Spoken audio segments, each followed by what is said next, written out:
Chapter 6, Season 1, Hunters. Firstly, with a new season comes a new map, biomes, and a whole load of POIs, ranging from bustling cities to secluded suburbs. One of the power POIs for competitive players will be Demon's Dojo, a mountaintop sanctuary and home of the Night Rose. Once eliminated, she drops her Night Rose medallion, which automatically reloads equipped weapons over time, even when shooting, giving you a bit of extra juice or the ability to have your weapons at the ready at all times. The other medallion in the game is the Shogun X medallion, which is incredibly strong but a bit more difficult to acquire.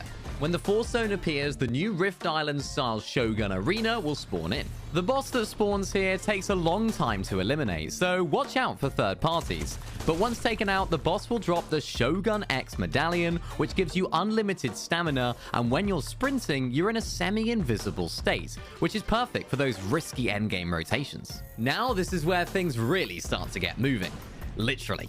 There are 4 new movement mechanics this chapter: ledge jumping, roll landing, wall scrambling, and wall kicking. Firstly, ledge jumping allows you to cover more distance when sprint jumping off a ledge. This is a great way to reach further away walls to mantle onto. Next, roll landing allows you to break your fall to the ground with a roll. The benefit of this is that you'll regain a little bit of that lost stamina from the sprint jump and can help you keep moving at a fast pace. Wall scrambling allows you to carry your sprinting momentum into a wall climb.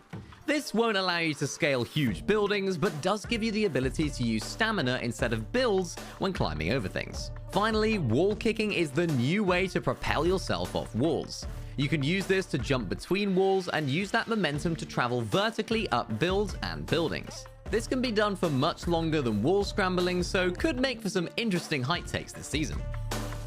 Boons are a brand new addition into Chapter 6 and give you the ability to have a permanent buff for the duration of a match. There are 4 types of boons that can be found across the map. The air boon allows you to run slightly faster with your pickaxe equipped. The fire boon gives you a faster reload. The water boon regenerates both yours and nearby teammates' health and shield while in water. And the void boon scans the area for other players when you get a knock. Beware, however, that although you can carry all 4 boons at once, you can't drop any to your teammates, and they do not drop once you pick up an elimination, so choose wisely. Sprites are powerful new additions into Chapter 6 that can help change your game for the better.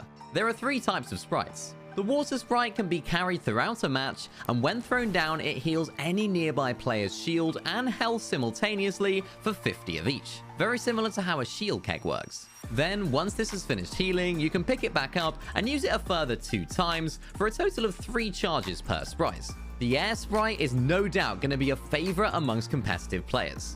Much like the water sprite, you can carry this in your inventory with 3 charges, and instead of healing, it produces a wind updraft which you can use to traverse across the map, just like a launchpad. This does also have 3 charges, however once you throw it down and fly away, the sprite stays put for another team to use the updraft or pick up the sprite for their own use.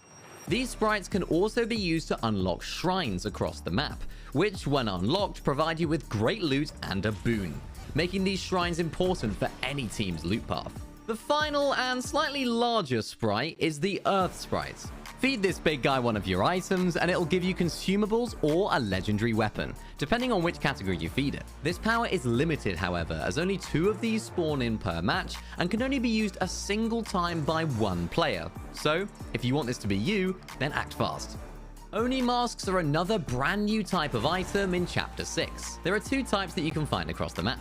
Firstly, the fire mask allows you to shoot a slow-moving fire projectile, which deals low damage to builds, but a huge 100 damage to enemy players. This is incredibly powerful for competitive players, as combining this with a triple spray could result in some serious damage output from any range. The second is the Void Mask, and this allows the user to throw a Void Tear and teleport to it at any time before it despawns. This could be perfect for those difficult rotations in endgame, or to set up right before a fight and quickly escape if things go south. This will no doubt be a must-carry for competitive players this season. Both of these masks also have mythic versions dropped by the mythic bosses, which increases the number of charges that they have. The Typhoon Blade is a brand new item that comes in epic and mythic rarities and gives the user a great way to move around the map a lot quicker with the sprint and super jump features. When it comes to damaging players, you can use the Cyclone Slash to unleash a powerful wave of damage and knock back anyone nearby, the Swing, which turns the blade into a standard sword, and the Falling Strike, which allows you to crash land onto your opponents, dealing a hefty amount of damage. Also, the mythic version of this can be found by eliminating Shogun X. With a new chapter, of course, comes a whole bunch of new weapons, and unlike last season, these weapons do not require you to lead your shots, as they now have a hit scan and bloom model instead of bullet drop. The first new weapon is the Veiled Precision SMG. This is a classic SMG in terms of fire rate and damage, however is quite accurate from distance, with the trade-off of significant damage fall-off. The mythic version of this can be obtained at Demon's Dojo from the Night Rose and increases damage by 1 and has a slightly faster reload. Next is the Surge Fire SMG, which brings a brand new mechanic into how weapons operate. The longer you shoot this SMG for, the quicker it fires and more accurate it gets. This is going to be a great weapon for those that like to spray and pray. We all know one.